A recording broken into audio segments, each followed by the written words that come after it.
Hello, good evening, and welcome to the Gunners Town Pub with Olaf and Merv joining me for this rather cheerier affair than it looked like it was going to be a few minutes ago. And the late edition, in the top right-hand corner, we have Mike McDonald.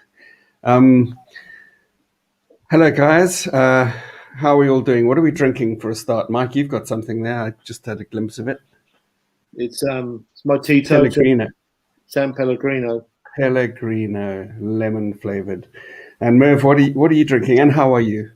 I'm good, thank you. I'm good, thank you, Paul. It's nice to see you all again. I'm drinking a Brewdog Jackhammer, which I think I was drinking last time or the time before. Okay. I just grabbed one. I like the taste, and I know the last time I drank one, Arsenal won. So without realising it, maybe actually pouring it with about 10 minutes to go did the trick. That's probably about it, because up until then it looked like we were going to just snatch a draw from the jaws of victory. Olaf joining us from Cape Town. Olaf, what are you drinking, and how are you, sir? I'm good. It's great to be with you esteemed gentlemen. So evening all, and those that are online with us, nice to have you along. I was drinking copious amounts of vodka with mango and chili during the game, especially because it was a bit tepid at certain points. However, I'm now drinking decaffeinated coffee because I have another early start tomorrow morning, and I was up at 5 today. So I'm doing coffee over our chat today. Uh-huh. Hashtag crunky out. Hashtag Olaf is a use. Exactly. Well, Olaf, seeing we've got your tongue loosened up, let's start with our hot takes, and you can start. Give us just a short hot take. Let's not go through the whole game. Just your hot take. Hot take was it was a bit of a tepid game, and I don't think anybody was pushing really hard. It got a bit feisty at certain points, which we'll discuss, I'm sure. And my absolute hot take is the fact that I'm one of those that was always pleased that we've never signed Wilfried Zaha, and I'm very pleased that he didn't play for us. Okay, fair enough. Merv, how about you? Anything to add to? Well, I suppose my hot take: 3 shots on target, 3 goals. I saw a tweet a few weeks ago. I'm not sure who. I think it might have been Tim Stillman. I'm not sure about how Arsenal under Arteta need to have these choreographed moves. There's nothing, nobody kind of iterates or tries anything. It's this.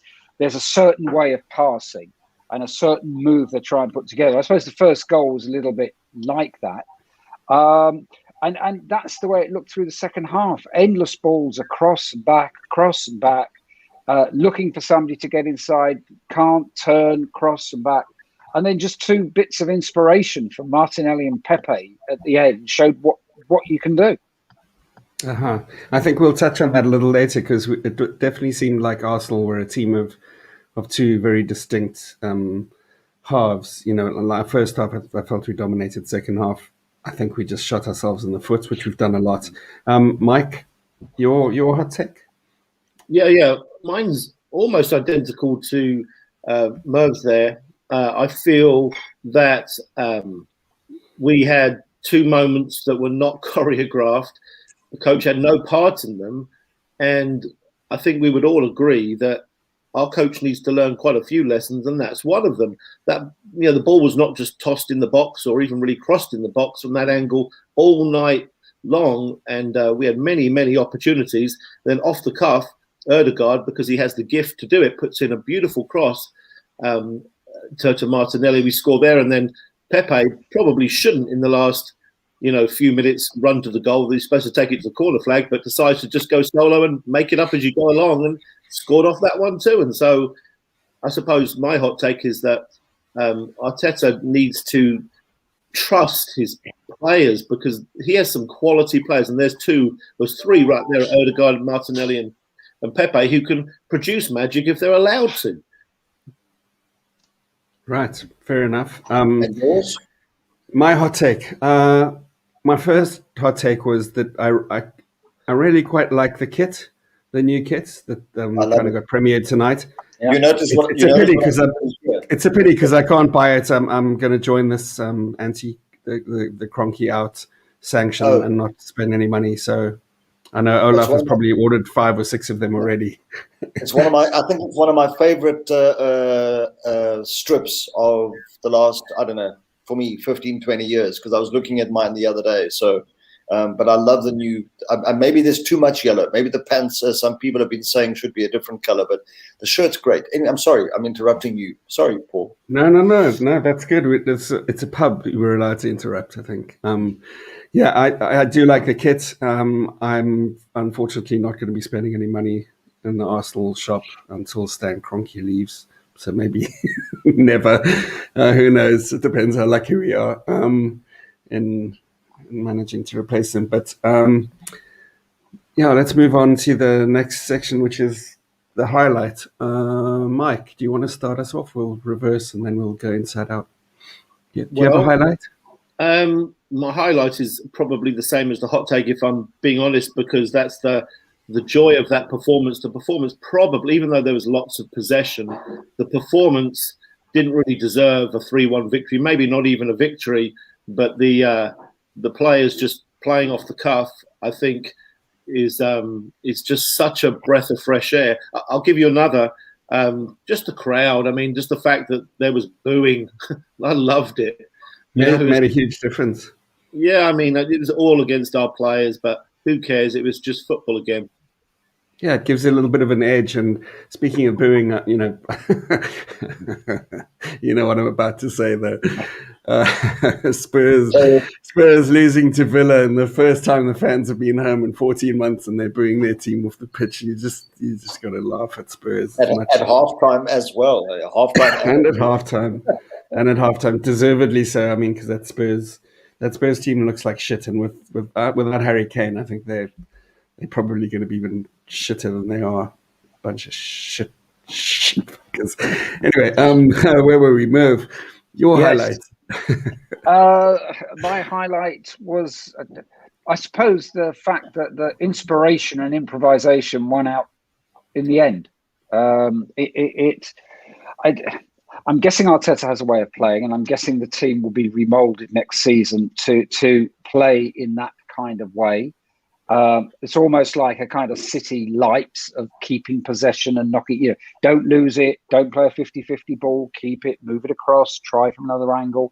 We don't have the same players. And so for me, the highlight was, as I think Mike said, two young players who just took on the responsibility to improvise and try and win the game.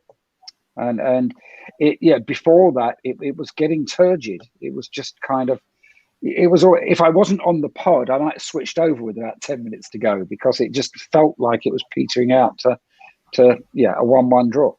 Yeah, disappointing 1-1 draw, because I think we had the game in hand if you'd looked at the first half. Olaf, your highlight? My highlight was 10 seconds. It was the first goal. Tierney running, passing to Saka, backheel, Tierney cross, and then the volley from Pepe. I think that, I suppose, in a nutshell of the whole game. I mean, the last 2 goals were pretty good as well from ours. But that 10, 15-second interplay and then the backheel from Saka, I thought that's the kind of football that we know as Arsenal fans. That's in our DNA. So highlight for me. That's a good one. I think my highlight was how I saw glimpses of the good Partey again, which I like to see, because it's in there. I think his ability to, the one thing he does is just he traps the ball on his chest so well and controls play where everybody else headers it, and gives away, because we very rarely win the second ball. So whether it's holding or the back four just headering it forward, or anybody, we just generally are giving away possession because we're not winning it back. But Partey traps it, drops it at his feet, and is already looking for that pass, and that style of quick forward transitional play, I think, is going to help us. And he had a couple of rugby moments, but it was good to see Partey kind of getting to showing glimpses of the player we all thought that we'd bought. I'm going to just run through a couple of these Yeah, comments quickly. I just want to say one thing. I think half a highlight for me was I think Chambers is doing really, really well at right back, to be honest. Yeah. And I can understand why Cedric and Bellerin aren't playing, because if he's doing really well. Him and Holding, you can see, are mates and they get on well and they look out for each other. But his crossing has been pretty good, and there were quite a few of them in the game today, which nobody latched onto when they or was asked to do it. So I give Old Chambers just half a highlight and squeeze that in if I may. Yeah, and absolutely, because I don't think he should have been dropped for the semi-final, and I think that made a difference because he'd done nothing wrong. He'd played the 6 or 7 games leading up to the semi-final, second leg with Villarreal, and I think he should have been on. I think he adds something to our game. I think Bellerin kind of let us down in that game anyway, so it had repercussions. But anyway, I'm not the coach, so what can I say? There's some comments here. I'd just like to bring some of these people into it. Danny McHugh says, how can Spurs win the league at Christmas? And we were going to be relegated, but we might finish above them. Okay, let's hope that happens. It still can. I don't know who they play on the last day. Does anyone know? Leicester away. Okay, so we probably will finish above them. Touch wood. Graham Allen, he says the lack of urgency towards the final 10 minutes was painful. Not sure if I want to have a faint light of hope going to the final game, as we're bound to end up disappointed. So, I think that's probably something we'll look at in the headlights, and maybe the lowlights, the lack of urgency and stuff. Here's Webster, Red and White Parker. I've been calling for Martinelli since he's come back from injury. I regard him as our most natural finisher. Once he gets up to speed, he's going to be unstoppable. There was an interesting somebody on Twitter has, when Martinelli first scored that goal against Chelsea, I think he predicted that Martinelli was going to take Thierry Henry's record, and he's been keeping a tally. So it was like 1 out of 228, 2 out of 20. Like tonight was 12 out of 228, and so it'd be interesting to see if that actually happens. It'd be great. I think Martinelli's definitely a fan favorite. Terence Mahoney here says, no new shirts till the Leach Cronky gets out of our club. Save your money. I agree. I agree completely. It's a beautiful kit, but I'm not buying it. Steve Cooper, we all know we need a right back in the central midfielder and creative 10 to help Smith Rowe. How important will a left back be, as Tierney will probably play a half of the season, should it be one of our priorities? Yeah, I think we're going to have to address some of that probably as we look at transfers and the end of the season. Mark Madison says it's a great away win. Steve Byrne, Arteta will eventually lose his job if he's bent on benching Martinelli. The energy he brings to the team is unmatched. And then Alan Shine says, my heart sank as I tuned into Sky. Oh, West Ham scored. That game's not finished though, right? I think No. Well, let's hope that they lose. Okay, next up, we are heading into the swampy territory of lowlights. And Merv, I'd love you to splatter us all in your mud. In my mud? In the mud of your lowlights. Yes, sling some mud here. This is your chance. I think my lowlight is that for this evening, like many times recently, I've just to me there's just been a total lack of energy, of inspiration, of it's kind of it's past. It's boring. It's one of the things that I suppose certainly I've seen in the past. Okay, I'm old. I've been going pretty much all for 50 years nearly. With my dad as a kid and all the way through, and it just feels sometimes like for a lot of that game like one of those eras where we're just not going anywhere and we don't have any star players. And it's just kind of, there's nothing, there's no energy, no inspiration. And that's ridiculous because we've got some great players. That is one of my concerns with Arteta moving forward, that it is overcoached, over-stereographed. But I think that to start brightly, to take the lead, should be able to score the second and shut that game out. We end up with 20 minutes to go looking like we were going to lose. felt sure they were going to get a free kick or penalty. And so it's just that not being able to dominate, just like letting it slip. Yeah. Just to touch on that point, and I'll open this up to the guys, about the creativity. Watching Smith Rowe today, and I mean, literally every time he got the ball, he dropped his shoulder and he tried to make something happen, and he took on, I don't know how many take-ons he did and dribbles and stuff, but he really was, he was somebody who was trying to really propel the game forward. And I felt like he was given a little bit of because he roamed around a lot, and he popped up on the left back and he popped up on the right wing and through the centre. And I feel like he was kind of given a role of a creative role that it worked a lot. I think it drove us in that first half. And so I kind of agree with what you're saying about that lack of creativity in general, because I feel like, unfortunately, the people that are in the pivotal roles, like maybe in the central midfield and stuff, sometimes are the ones that dampen that. It goes to the same person, and that's always like a black hole. Like it sucks the energy out of the game, and it slows everything down. We're not getting the people feeding off that energy like we did around January, when Saka and Lacazette and Smith Rowe were all spinning randomly. Like there was a lot of movements off the ball, and there was a lot of support, and there was a lot of creativity. So I feel like we've got touches of that, but we've lost that somehow. And I think Arteta kind of has weaseled that out of the game. Do you feel the same way, Mike? Yeah, my low light is just off the back of what you guys say. I agree entirely. Merv made an interesting statement that we don't have star players. And, I would come back at that and say, well, we do, sort of, we do, but are they allowed to use all the tools in their box? Smith Rowe's a good example. Smith Rowe will come wide, he'll combine to overload the wings and play with combinations, but you see him drive forward into the final third and hesitate to shoot.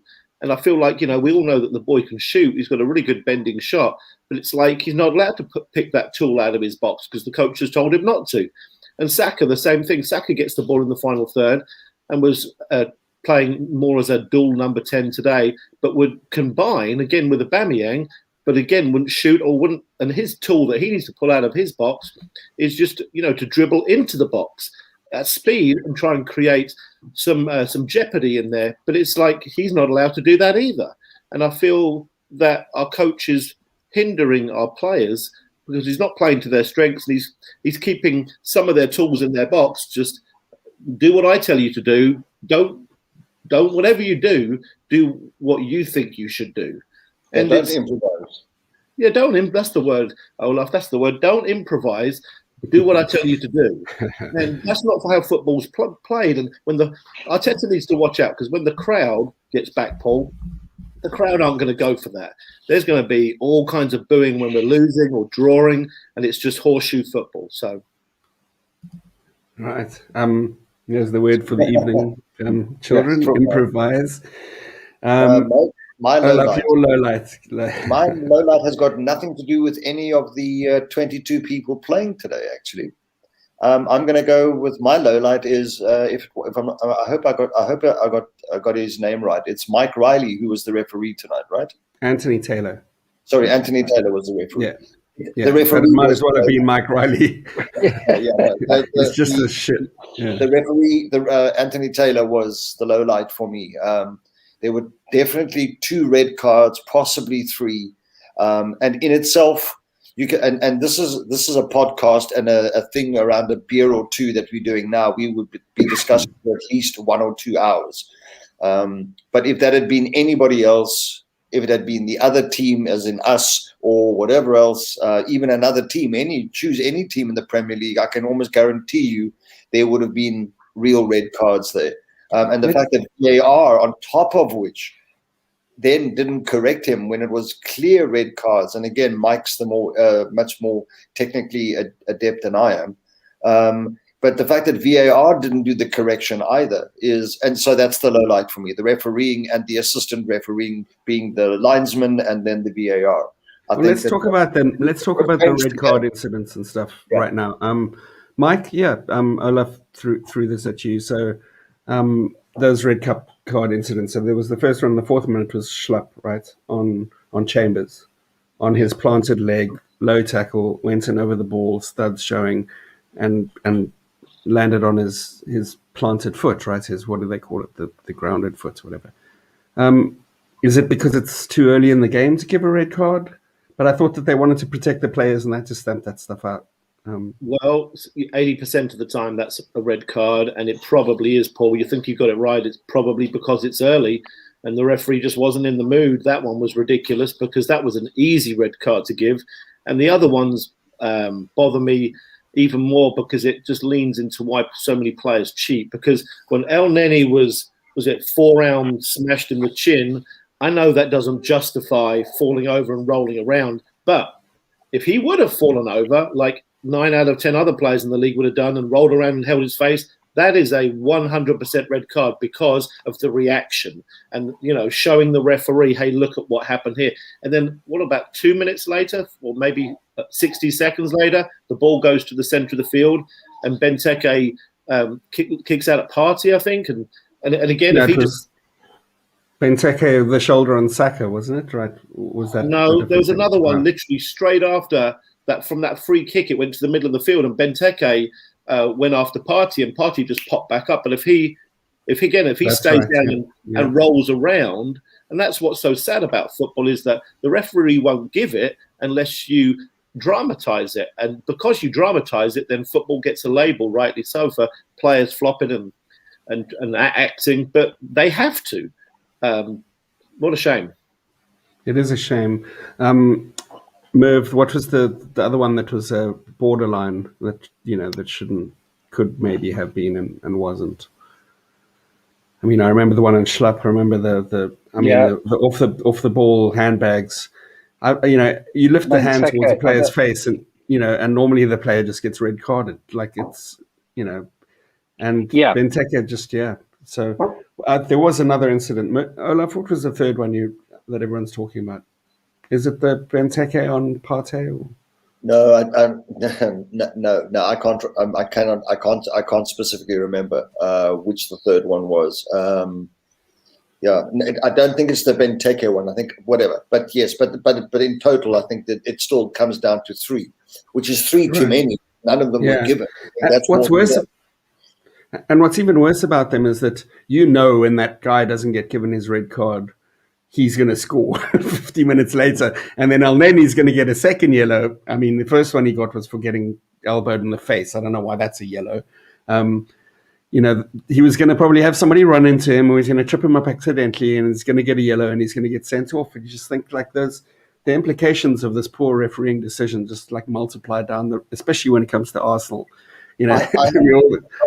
Just for the discussion, I have great difficulty in saying it's too early for something. If the rule says you don't go with studs up, it doesn't matter whether it's in the first 30 seconds or in the last 30 seconds. The point is you're going in studs up. That's a no-no. So that 4th minute rule, and I hear it's too early. And then I think somebody on I think Sky, I think it was that idiot Joe Cole, who said, because there wasn't so much force behind Benteke's nab on the chin of El Neni. He just misplaced That's why he didn't get the red. But again, that's not the point. The point isn't whether the guy's jaw's broken and half his teeth fall out. The point is that you cannot do that to anyone, period. And so I take great umbrage with the refereeing in the UK. It's been like this for so long. And I know we argue about Arsenal from that perspective and how many. I mean, again, that 4th minute stamp, that was Aubameyang's red card in the same game last time, and he was sent off for that. So that's what gets me more than anything. I don't mind if you're going to have rules, then apply them consistently, and it doesn't matter whether it's in the first 30, as I said, or in the last, or whether there's force or isn't force. If you're breaking the rule, the punishment must come that is merited. And whether it's our team or whether it's another team, I'm not saying it's only on others. It's the same applies to us. But for him, okay, I'm going to swear now because I've decided tonight I am allowed to throw a swear word. And for fuck's sakes, just be consistent and be real about it. Yeah, referees aren't allowed to improvise. Interestingly, Oh, sorry. Aubameyang's sending off last season was VAR. It Yeah, at wasn't a Crystal Palace. ref. Yeah, I was Still there. trying to intercept a pass down the line Yeah, with a so stud I up. mean, And it's I VAR presumably looked at those incidents tonight, and I could, now we've got fans back in the stadium. I get that referees are probably setting quite a high bar if they send a home player off in the first 5 minutes, even if it is a red card offence. You know, there's going to be a soft red card for us. But I just I think he dodged it, and I'm just a bit surprised on both of the Benteke one and the Schlupp one that there wasn't a VAR overall, or at least like with Aubameyang last season, VAR told Anthony Taylor to go and have a look at it on the monitor. Well, McDermott always comes on, in the Premier League show, and he goes, "Well, they can only step in if there's a clear and obvious error." So, if they, you know what I mean? And he was just defended by saying, they're not going to force him to change his mind because it was borderline, it was orange, or whatever. Like always protecting, covering each other's backs. Anyway, so the third probable red card was Tierney being kicked at after the ball went out, 10th minute. Ward, for some reason, I think Tierney made a huge thing of it. Was he did try and draw attention to it, and he got the wanker chant thrown at him the rest of the game, and the booze. You also noticed that in the crowd all the way through. Wanker. They were doing that every time we got the ball. But there was a lot of that. I realized how much I missed football with a crowd, an away crowd, when they start singing "Same Old Arsenal, always cheating." Always cheating. That's what annoys me so badly. It annoys me that we've got that, same old Arsenal, always cheating. And I hate it. Yeah, that's not cool. Sorry, there's one comment I just wanted to put in here, which ties into all of this red card stuff. Gabriel McPollan says, "Glad we didn't get Zaha in the end, as his attitude really stinks. Pepe's done more this season and he hasn't been a fixture in the team." So going just to Zaha, I can't tell you how many dives he had in the box, and in Anthony Taylor's defense, he just told him, with the crowd, baying for a penalty, he just kept saying, "Get up, get up, get up. I'm not buying it." How often do you see Zaha sitting on his ass and just, waving a card or saying?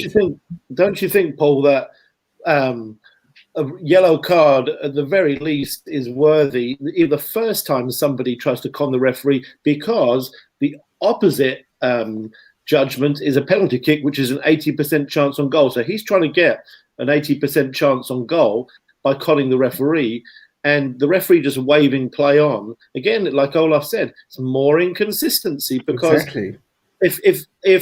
If it's not a penalty, it's a dive most of the time. And a dive should get carded, yeah. It's the most simple decision the referee makes the entire game. And so he keeps doing it. He did it 3 times tonight because he knows the referee's not going to do anything about it. If they don't do anything about it, they'll never stamp it out. Ever. They've got to be ruthless about it. And the same with holding people in corners, and this hugging, defenders leaning, clothing themselves over people. It's just, how do you avert your eyes and pretend that didn't happen? You've got to stamp it out, and then people will start, not fucking cheating bastards. Let's get back to the beginning. I doubt there'll be anything too controversial here, but any thoughts on the lineup, Merv, before you have another sip? I'm going to go you guys chat. I'm going to get some more coffee. Okay, go for it. Any thoughts on the lineup? Is there anything? No, I mean, it was, I suppose, kind of as expected for me. It would have been nice if Martinelli would have started. But yeah, I thought Chambers would get the right back role. Holding Gabriel, I don't think he could have started Bari, but I think that was probably the right call. Tierney starting. I don't think there are any shocks. I think Elneny is kind of the man in possession at the moment, rather. Although Xhaka was on the bench, so possibly could have started in a midfield role. I think Arteta, like a lot of managers, tends to defer to the man in possession, unless this is your star man. I think, the man in possession of the shirt, gets it for another game. Xhaka might not be match fit fully yet. But I think other than maybe giving Martinelli a run, I don't think there was any particular surprise, to me anyway. The Gabriel Holding partnership still hasn't convinced me as much. How did you feel about Gabriel's performance today? And then I'll comment afterwards. Mike, what did you think of Gabriel's performance? Gabriel didn't really stand out to me one way or the other, so not sure. I don't think he was. His side was pressured as much as, of course, the other side is when you play against Zaha, right? He's on the other side, so didn't really spot so much with Gabriel. The lineup for me, it was good. I did notice that I think most everybody in the starting lineup are the guys who are most likely to stay. I would get rid of a couple of those myself, but it's interesting how perhaps the ones that are touted to leave were all left on the bench or not in the squad. And then there's the Balogun conversation, which to me is super weird. He'd signed a new contract and he can't even be, the seventh player on the bench. So that one's strange for me. Okay. Yeah. Olaf, seeing you've joined us again. Any thoughts on the lineup? Yeah, I thought the lineup was okay. It was a good mixture of youth and a bit of impetuousness with some experience. I was surprised. The only issue that I was surprised about was I thought that, especially against Crystal Palace, I thought that Lacazette and his hold-up play and with his ability to play with his back to goal and bring other midfield players in, the Sackers of the world and the Smith Rowes. I thought that was maybe slightly missing. I think that would have given us something slightly different within the goalmouth area of Crystal Palace. So I was surprised that he wasn't in the starting lineup to start. And then I was immensely surprised that he didn't even come on with maybe 15, 20 minutes to go, especially when we were chasing a goal. It worked out in the end. But I suppose that other than the absence of Lacazette somewhere, either starting and or coming on a little bit earlier with what he can do, that was a bit of a surprise. Mm-hmm. Mike, maybe with the Balogun thing, I mean, was Eddie on the bench? Not sure. He wasn't, was he? I don't think he was. No. I mean, with Aubameyang playing through the middle, which I'm not convinced. I think the last few times he's played there, hasn't had a lot of touches. You've got him in places where you don't want him playing the ball. He hasn't been that effective. One of the commentators on our stream talked about, why Lacazette hadn't been brought in and put Aubameyang out wide, where he's got good relationships with Tierney and Saka when they were on, and he's more part of the game. It's the debate we've had over the last 2 years. But Michael Hinton here says Aubameyang was very ineffective again. Centre forward is a big worry for next season. It shouldn't be though, right? If we've got if with Balogun and Lacazette and Martinelli, have we found the right combination in the front three, do you think? Well, my Balogun comment comes off the back of, this is the season that we've almost been able to throw away, and I don't feel that the coach has taken advantage of it. And one of the positions that many people feel needs an upgrade in the summer is centre forward. Well, if that's true, we may have our answer without going into the transfer market. And I think if everybody was honest, they'd say, I don't know. I don't know if Martinelli could be a great centre forward. We love him. We love him on the field. And he looks like he's got all the tools to be a centre forward. But I don't know if he can. So why have the club not tried that option? And why have they not bled Balogun in just gradually, 10 minutes here, 15, 20 minutes, get him a start today maybe, or maybe on Sunday. And so we may be throwing money away in the summer when the answer's in the club, but nobody knows. So I find that very frustrating. And Eddie's been on the bench a whole lot recently when I think everybody knows that he's leaving. So my greatest fear, guys, is that Arsenal's going to want to get rid of players like Lacazette and Nketiah in the summer, and then they're going to want to keep the players that may knock on their door and say, hey, I've got an offer too. I've always thought that Liverpool will go for Martinelli as a long-term replacement for Sadio Mane, and his agent may get a bid and think, well, Arteta didn't really use him much, and so we will lose the players that we are okay with losing, but we'll also lose the players we want to keep because we didn't encourage them. We played players like Lacazette and Eddie when we knew they were leaving, and we didn't encourage the players we wanted to keep. You know what? Maybe part of the problem is that we're trying to. What Arteta is trying to do is, it's almost like. And Mervyn, you've got some experience in this from your professional career, as do I, which is turnaround strategies in companies. And what you sometimes can't do, you cannot go from this and throw it out and want to build the next thing and do that in, let's say, a 60, 90 or 120-day period.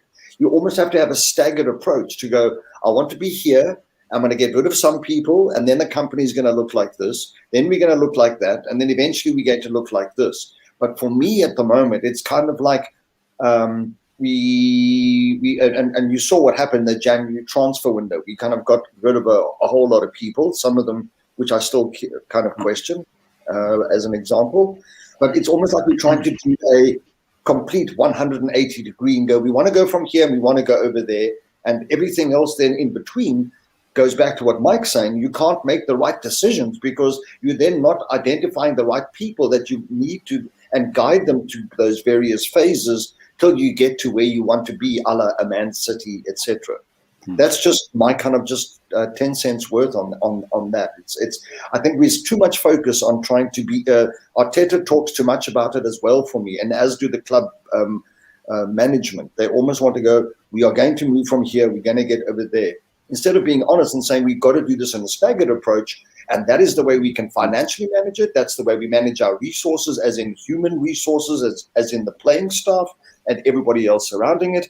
So this is the journey.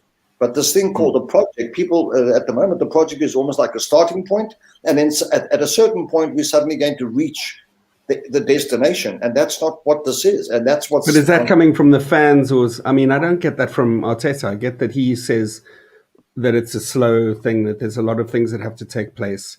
And when he says, when we look at it, when you look at the things that he has accomplished and give it credit for the milestones, the staggered approach that we've done, we fixed the defense, which was fucking awful. We're not even talking about that anymore. We were in the top 3, I think, in the league as far as like defense goes. So that's got to be one of the levels, that's been met. And then as far as introducing the youngsters, I'm not sure that we've had the luxury of these kind of rubber, dead rubber games. Apart from a few before the group stage, and when we're in the group stage of the Europa. Like every game is pretty fraught, for us. We're like clinging to trying to squeeze back into Europe. We were trying to get into Europa. Has Arteta really been afforded the luxury to gamble on the young players and see if we can afford, who we need to replace them with? But haven't we had 2 dips in the season, like the one after Christmas, where we had a terrible dip after doing quite well for about 5 And that's when he brought the youngsters in, and that's what rescued us. No, that's true, but that's my point. And to go back to what Mike is saying, would that not have been a good time to start at least for 15 or 20 minutes, bringing on the Balaguers and some of the other peripheral potential players? That's my point. When you and we've been on that downward spiral twice this season so far, and it's almost over now. So we've been on it twice, but I don't see enough of the shit. Let's try something new. Even let's just give it a go, Mike. But none of those. I mean, when it comes to the forward, sorry, Merv, then I'll let you chip in here. But when it comes to the centre forward position, I know that the issue was creativity, and I do feel like Arteta needs to be given credit that he did turn to the youngsters at the right time and rescued what is looking to be a shocking season, and actually since Christmas we've been in the top 4. So from that point of view, I think that creativity is one thing, but then as far as we've talked about this before, about as far as the Balogun, like we mentioned tonight already, we've got Balogun, who hasn't been given at all of a shake, and Nketiah, who's been given like a really shit shake. He's had like a game and a couple of games, and a couple of cameo appearances. Lacazette, I don't get it. Sometimes when it feels like he's going through like a purple patch, he's on, he's off. They use him, they don't use him. Aubameyang, Martinelli. Those are 5 people.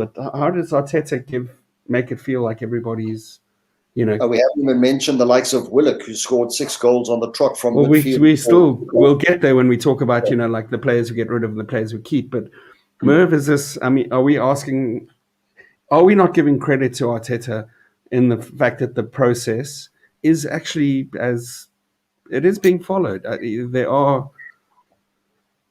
There's targets being met and progress being made. Yeah, I mean, I suppose over the years that I've been going to Arsenal, this has happened a lot, and if the manager listened to the fans, they'd field 22 different players in each game, and kind of 10 minutes in, somebody would get hooked and another person brought on, and it's. I'm not saying that's what we're like here, but it's a thankless task, and in some respects, it's the old. Olaf mentioned the business. It's the old kind of no one ever got fired for choosing IBM. No one ever got fired for using McKinsey's to do their restructure. It's the kind of the manager doesn't lose his job if he relies on his senior players. He could lose his job if he brings Balogun on, or he starts Balogun in a game where he doesn't have the support around him as a young player. Coming into the Premier League for his debut, so that then the pressure would be on him, and he would risk, hurting the prospects or the confidence of a youngster. So we kind of, I suppose, have to. He's the man in possession of the manager's job, and we have to rely on him to kind of get people in. I mean, he brought. I would have liked to see him start Martinelli tonight, but he brought him on, and Martinelli won the game effectively. So it's that's a good thing he's done. Balogun wasn't on the bench. He didn't bring on Willian. That's also a good thing that he did. I was about to say, Balogun wasn't on the bench, but Willian was, and so that's a kind of that's the kind of thing we think. Look, the Willian experiment hasn't worked. There's talk of Willian not being happy and wanting to leave in the summer anyway. But then who knows what's in his contract? So it might be. There's that. I mean, we're looking through a keyhole. We're looking through a keyhole at, contractual appearances. Reward. Like getting rewarded for appearing a certain amount of times, and we saw that with Ozil. He couldn't bring him on because otherwise he had to get a bonus. It would automatically. Yeah. And it could be It could be Willian.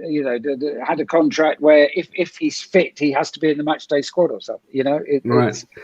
We don't know, but I think it's difficult for Arteta. He's a first-time manager. He's a coach, and he probably has a way that he would like to play, which is, I'm guessing, some of his own thoughts, probably taken from Arsene Wenger when he was with us as a player, some from Pep from his time at City. And he's trying to blend them all, and there's no experience. Edu is a first-time person in his role. It's Vinay's first time in his role. We've got absent owners. I won't start you, Paul, on the owners. So there's not a lot of brains trust. It's not like Arsene Wenger's on the board or something, being able to help him. So it's not easy, and we as fans get frustrated because we want. We want it changed. If after half hour it's not working, we want players hooked, another one brought on, and it's been that way all the way through. I think we have to. Merv, is it not the fact that we use the word inconsistency like we used for the referees and the rules? We play too inconsistently. So even when you have the same team lining up 1 week into the next week or one game into the next game, we don't know what the output of those same players are going to be. And if you can't, after 38 or 40 games or whatever it is in a season, at least have a benchmark of what it is that you're trying to output and who are the best people to give you that particular output, and throwing injuries in and all of those kind of things. Sure, I understand it, and cards and so on. But I still don't now, after this season. I cannot quite see who and what our DNA under this Arteta scenario is. I thought it was initially when the season started, it was like the super press thing and attacking on the flanks and at times to be kind of sit back and then to be on the counter attack. But every game I watch now, and I don't know if that everybody else feels like that, but I don't have any idea, even if I look at a lineup, what I'm supposed to expect from it. The last game we played a defensive masterclass with almost the same squad, for example, and so I think that's maybe the issue is the inconsistency of the output, whether that is from training and or tactics that are thrown at the players, or whether it's the players, or whether it's a combination of all of those factors, from the absent owners all the way down to the boot guy. It's that inconsistency, I think, that is Mike, an MA. Mike, do you want to jump in? I do, yeah, I do. I've always pondered what Olaf is talking about there, and I've come to the conclusion that we do have a style, but it's just not your typical easy to pick out. I think Arsenal's style, Arteta's style, is each game is an individual event, and so we will prepare, we will nullify, and so we're not going to see, us fans are not going to see a similar repeated style. Each game is going to be coached differently, and the players will react based on the game. And so I think Arsenal now, if we put it in a nutshell, are a reactive team. That's how we're coached. We're not going to go on our front foot like we did back in the Wenger days, where we're going to play this way regardless, and the other team has to react to us. I think we do it the other way. And I would like to just go back onto the last point. We were talking about why these players are not getting, not getting minutes. I have a theory. I wanted to throw out to you guys, see what you thought. I think Arteta's much like a teacher, and that he talks in the press often about they have a lot to learn. I think Paul said it a few minutes ago. They have a lot to learn. I think he's not comfortable having these players involved, players like Balogun, for example, because they haven't learned the full job. And, Arteta's obviously, he's an overcoacher, he's a structured guy. And the first thing he put in place at Arsenal, which was needed, was the defensive responsibilities and where you stand and how you press and all these different things. So I don't think that Arteta's willing to play these players and play Martinelli more than maybe he has, because he hasn't learned the job. Whereas we might say, we don't care. Let the guy play because he's better than what we've got. He's what we need, and he will learn. Donald Trump, right? Yeah. He will learn your rules, your overcoaching, and your tinkering. He'll learn that in time. But I don't think swamp. Yeah, he wants everybody to learn the job first before they're allowed to go perform. Yeah, that's true. That's it. I mean, I do think Arteta is somebody who maybe he even as a player he was very disciplined. He was methodical. He was about positioning. He was about pace. He was about timing. And he was like a clockwork player. He was the guy that just the things happened like that automatisms that they talk about. Arteta kind of, for me, embodied that. And so in a sense, I think that's his character as a human. I think he's somebody who tends to not favor risk. I think he sees that if the 80% chance will get you further than a good, maybe one or two random 100% chances might get you. You know what I mean? So he's about consistent. Methodical. Anyway, so I don't know where I was headed with that, but I do think Arteta gets. I was ready to get rid of him after we lost to Villarreal, to be honest, and I've got the goldfish memory. But when I look at the table and I think of the 3 or 4 or 5 games that were lost on brain farts by player error, that was completely out of Arteta's control. That's Leno letting the ball through his legs, or somebody kicking it into Xhaka and it goes in the net, or when you think of 4 or 5 games that's happened, that's 15 points. That puts us up into third, that are completely not Arteta's fault. Does that give him any credit in your book, Merv? Have you thought of that? Yeah. I suppose. Okay, the example you give about somebody hitting across to Xhaka, I'm talking about individual errors that I know, but Arteta, yeah. The point is Arteta is getting them to play out from the back in that way, and we nearly fell foul of it again tonight. There's too many passes. Opposition knows what we're going to do. So very quickly, they're trying to push onto Arsenal defenders around the box. They know the ball's going to go to them. They're going to put it across, knock it back. The kind of goals we scored at the end of last season against City in the semi-final, in the cup final, where we did about 20 passes around the box and then suddenly pass in. They know we're going to do that. So they're pushing on to us so that those kind of balls from Leno to Gabriel to Holding, back to Leno, out to Party to Chambers, back to Leno. They know that we're going to do that. But it works pretty well. I mean, percentage-wise, they're pretty... I mean, not all compared the time, to 2 years ago when he came, playing out from the back was a lot shadier than now. Now we're maybe pushing the limits of how close to our goal lines and how much pressure we can invite. But a lot of our goals have come from that. Do we have the players that are comfortable playing like that? Number one. And number two, part of the problem, and I suppose I come back to what I said at the beginning about the kind of energy and there's almost a lethargy about the way we transition through midfield. And it's across, it's back, it's passed back to somebody.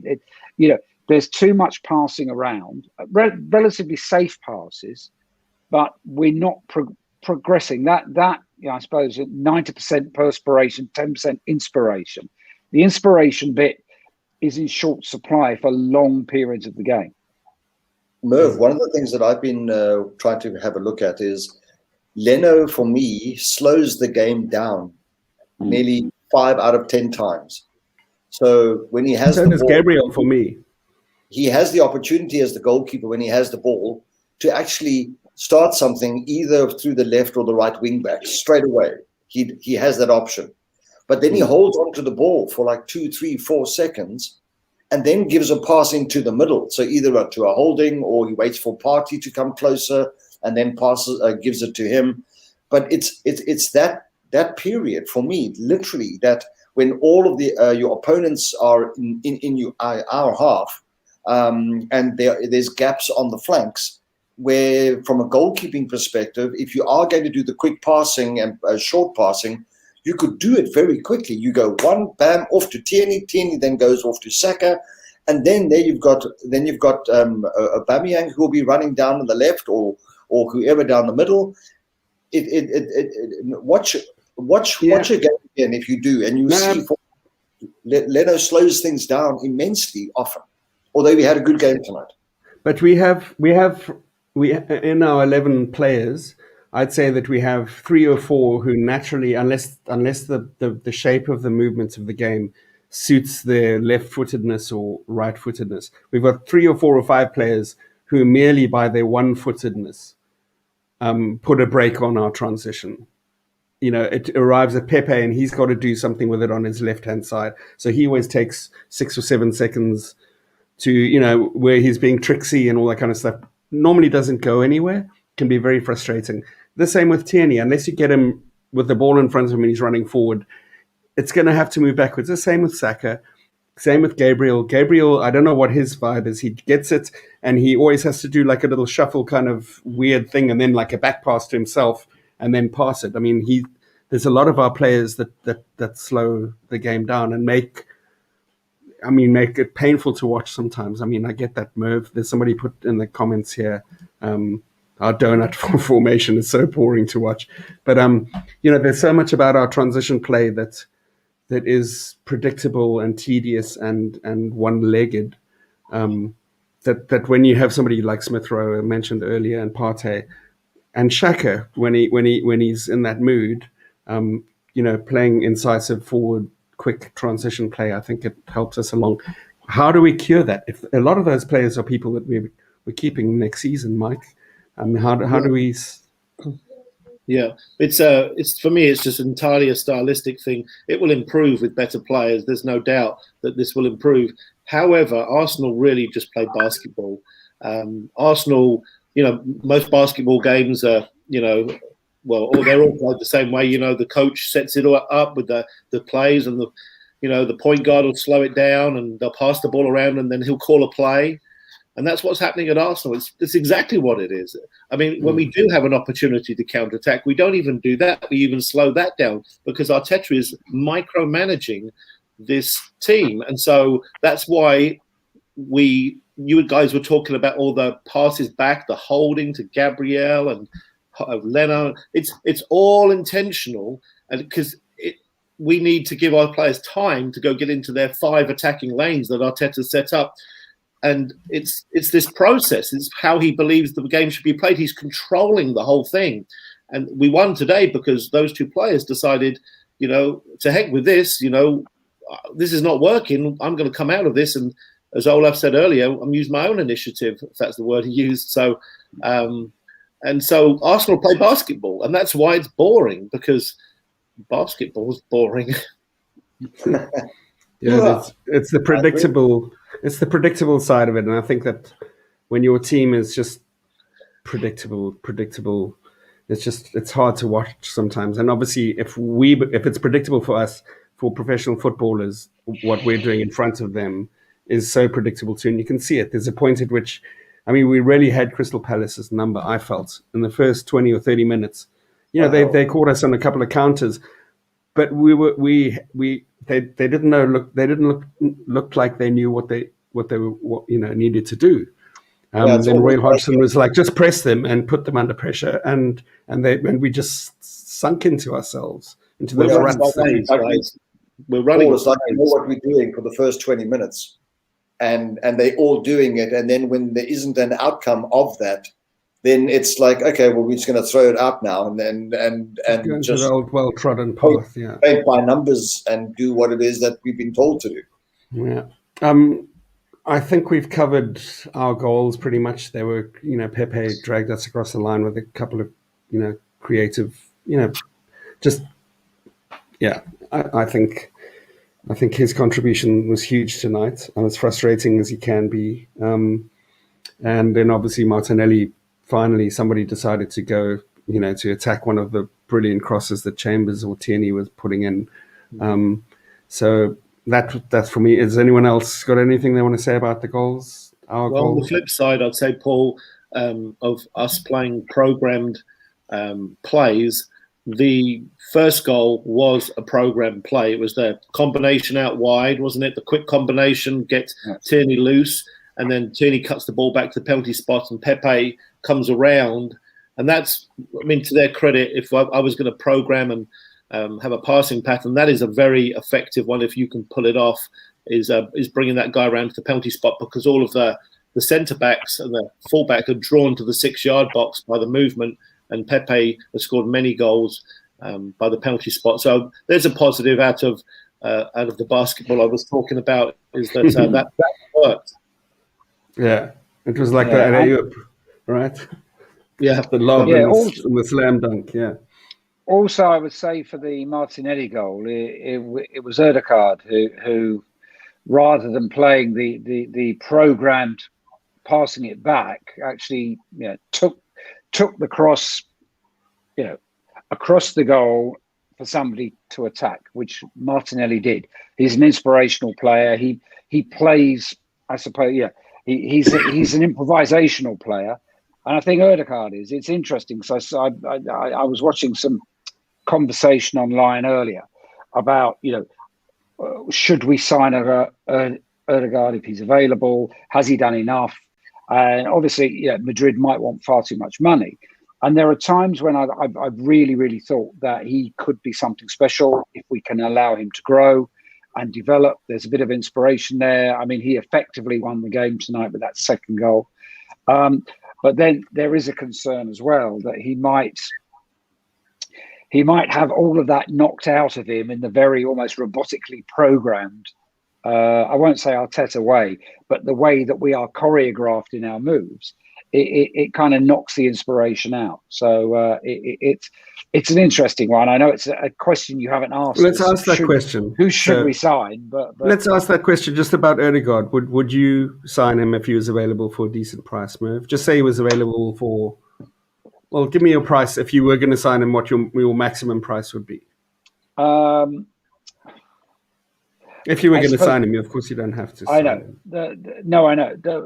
I suppose problem is with I'll probably pronounce it wrong, but obviously we came close, I believe, with Aouar last summer, and I believe there are a lot of people who think he is possibly a better player. I think Ødegaard has adapted well to the Premier League. He's not played in a league like that before, but having said that, he still has development to go. So I mean, but in short, would you sell him? Would you buy him, and if so, for how much? I would buy him. I would say 35, 40 million. Okay, Olaf. Yeah, I'd buy him, but I would, but only on the basis that if you've invested the money in Partey, which you did at 52 mil, if I wasn't mistaken, the buyout clause, you must probably be looking at reasonably close for that for Ødegaard. But then you've got to build a team around that midfield and that number 10, and to be able to feed the strikers. But I'm just asking, are you going to buy him, and if so, for how much? Okay, I'll buy him, and I will spend 50 million. Mike? I would not buy him as my first choice. He would be my second choice. I like him, and I think he's got a lot to offer. I'm worried that he's going to be robotized, if he hasn't already, by Arteta. But the player I'd buy is Emi Buendia, because he brings goals as well as assists, and he's done it consistently now. So, and I think he'd be cheaper. He's the player I would like. Okay, but if you did have a price for Ødegaard? Well, I think he's potentially he's a 60, 70 million player. That's obviously not his price right now. He's an elite player potentially, but right now I think you're looking at about 40.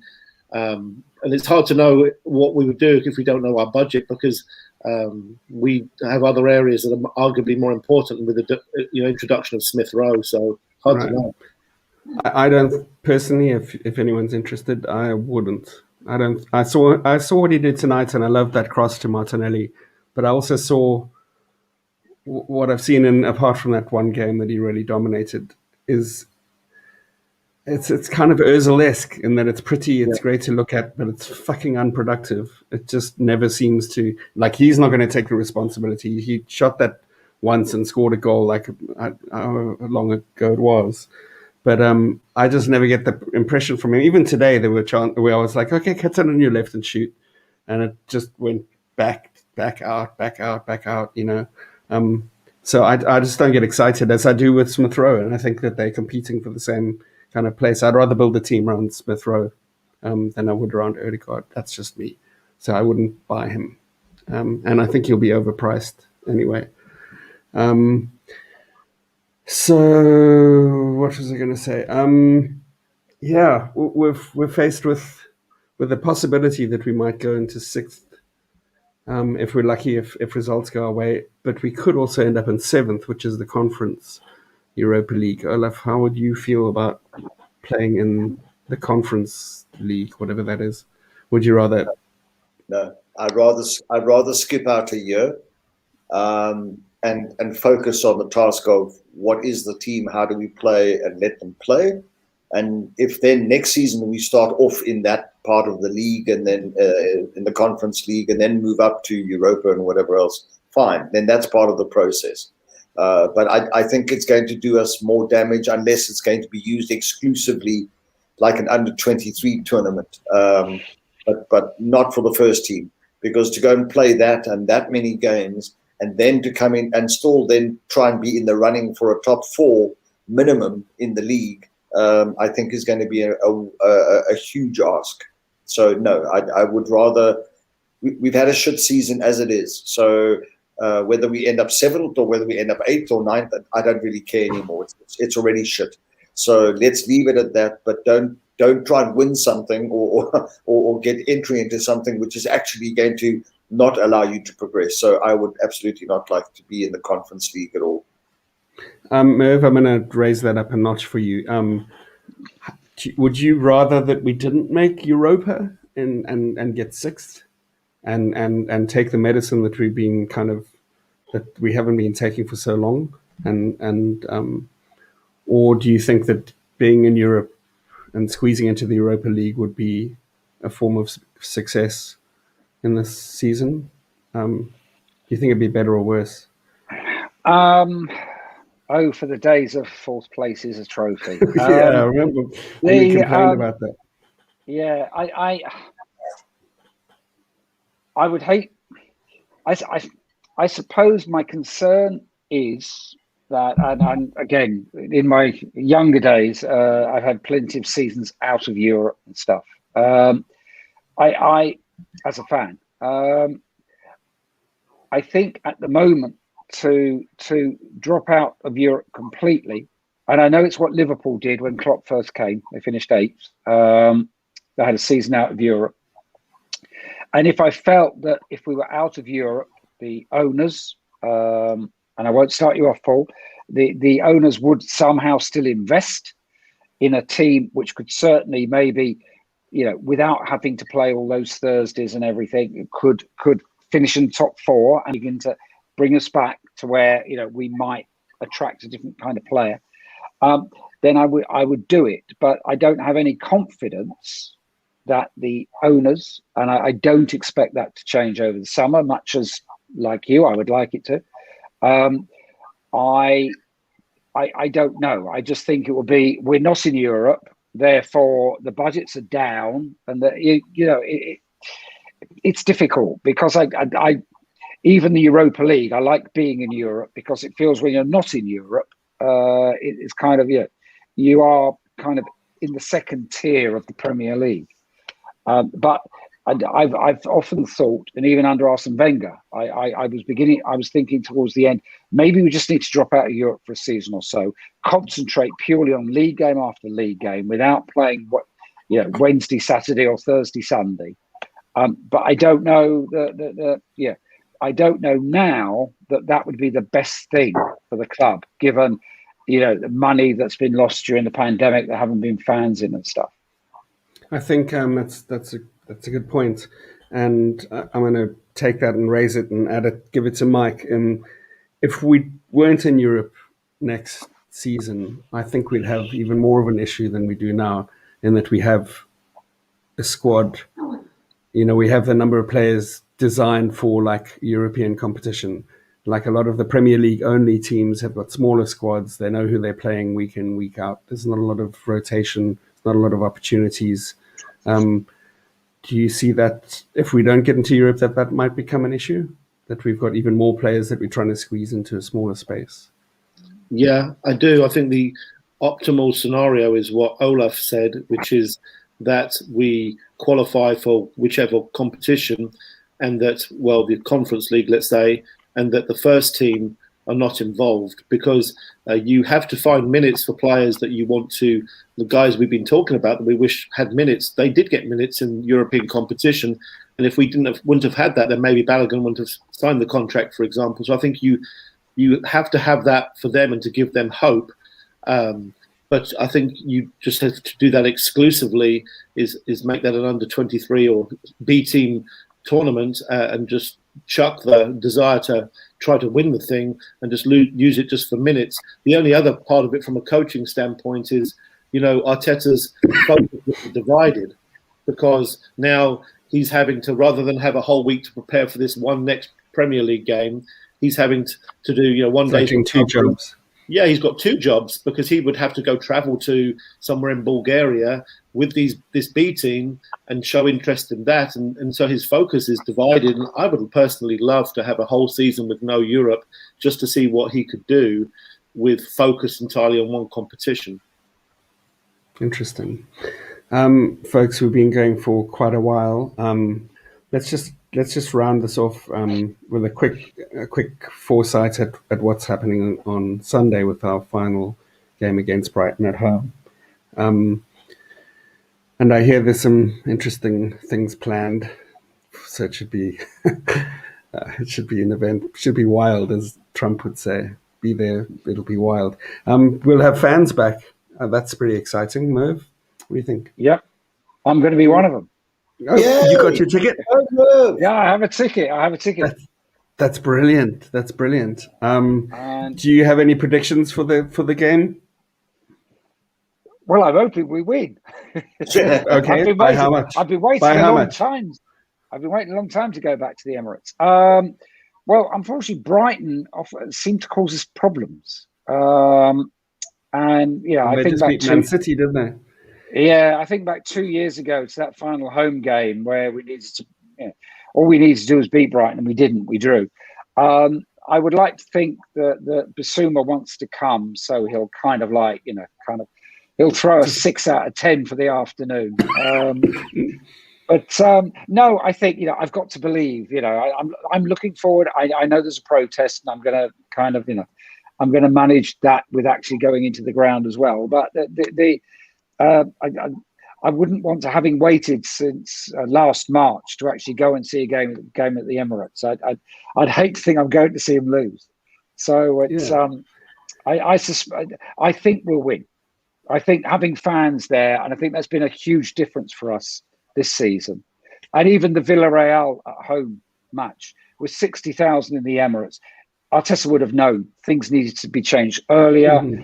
He'd have known if he was pulling off the wrong player. I think the crowd, particularly at home games, makes a huge difference. Right. Olaf, your predictions for Arsenal Brighton? I'm also hoping for a win. I think it's more likely to be a draw. Brighton are pretty strong at the moment, and they're on a good run as well. Unless, of course, they've already got their holidays booked and they're already thinking about that. So I'm going with the hope of a win for Merv in particular, because you carry my spirit of enjoyment at the Emirates for me. Thank you, Merv. I'll do my best. But I think a draw is most probably the more likely outcome. But I hope I'm wrong. Mike? I think it's going to be a wild, high-scoring, back-and-forth end-of-season game. And I think that the game is important for me for one reason in particular, which if it were me, my number one target in the summer would be Basuma of Brighton. And I think we have to show him that we are a worthwhile group to come to, because he's going to have his pick of some of the best teams in England and maybe in the world as well, as what I'm hearing. So I think we have to show our number one transfer target that we're good. So there's a comment that just came up. West Ham have just won, so there's no hope for us to get sixth. No, don't deserve it anyway. Sorry, what? We don't deserve it. Yeah. No. So anyway, so we might 3-1. We might. Big Sam. Yeah. Well, I hope we don't get the conference thing. I'd like us to just take this medicine now. I think it's been coming a long time. And I think that just about covers it. We've spoken, we've talked a lot about some interesting things, and we've branched away from the format. But I think it was a good discussion, needed to be had. And thank you all so much for joining me in the virtual pub.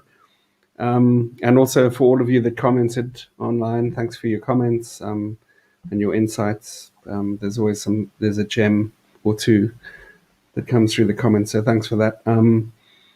So Mike, thank you. Thank you See very you next much. time. Yeah, absolutely. Merv, thanks for joining us. You're welcome. My pleasure. And Olaf.